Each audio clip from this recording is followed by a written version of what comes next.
AP Environmental Science with Miss Haskins, Feeding the World.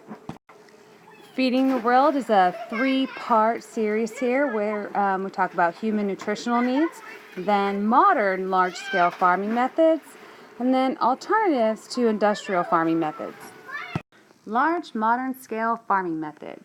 By the end of this, you should be able to describe modern large-scale agriculture methods, explain the benefits and consequences of GMOs, genetically modified organisms, and discuss the large-scale rising of meat and fish. Modern agriculture methods are widespread throughout the developed world. They involve efficient, large-scale practices that produce great amounts of food and low economic prices. But do they necessarily result in the least amount of environmental impact, and are they sustainable? It's important to understand these methods and how this happens, and also their benefits, because sometimes it could be more cost-effective to find an alternative. These days, modern industrial farming methods have transformed agriculture. And at the same time, it did some negative consequences too. Deliberate cultivation of food also initiated a level of environmental degradation that we never experienced on Earth before. And so the abundance of food supplied by agriculture is also another factor that has led to exponential growth of the human population. An increase in food production leads to a positive feedback loop. With more food comes more people who require more food for production.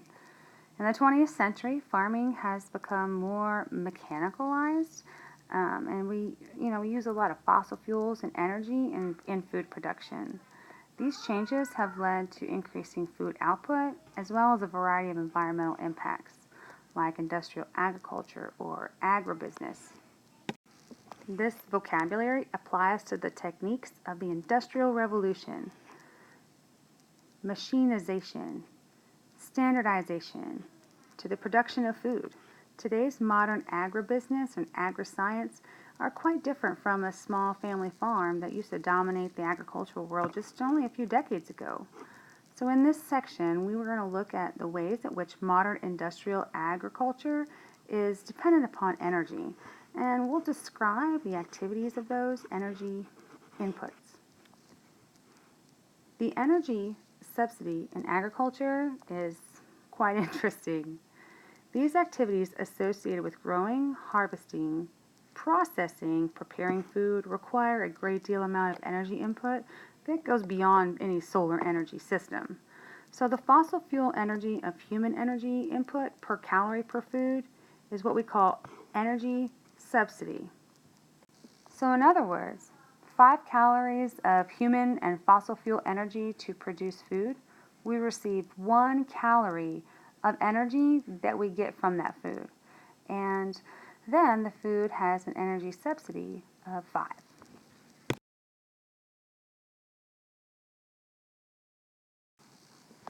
So let me see if I can build on this, explain it a little better. Energy input per calorie of food obtained is greater for modern agricultural practices than it is for traditional agriculture. And energy inputs for hunting and gathering and for small-scale food production are mostly in the form of human energy, whereas fossil fuels, energy, primarily energy from like large-scale modern food production, these values are quite a bit higher. And all values are an approximate, and so for any given method, there can definitely be a range of values. But here's just a couple of examples. It takes 20 kilograms or 44 pounds of grain to feed a cattle to produce 1 kilogram or 2.2 pounds of beef. The energy subsidy is 20. If it takes 2.8 kilograms or 6 pounds of grain to feed chickens to produce 1 kilogram or 2.2 pounds of chicken meat, then the energy subsidy is 2.8. Understand? Which is considerably smaller than the subsidy for beef, right? And comparison is not really perfect, however, just due to prices and stuff. But because the energy content of 1 kilogram of beef is greater than the 1 kilogram of grain, it should help you understand that the relationship between energy inputs and outputs in the production of food. In this section, we're also going to do the math, land needed for food calculation. which shows you how to calculate the different land requirements for obtaining sufficient calories from corn and from beef, I believe.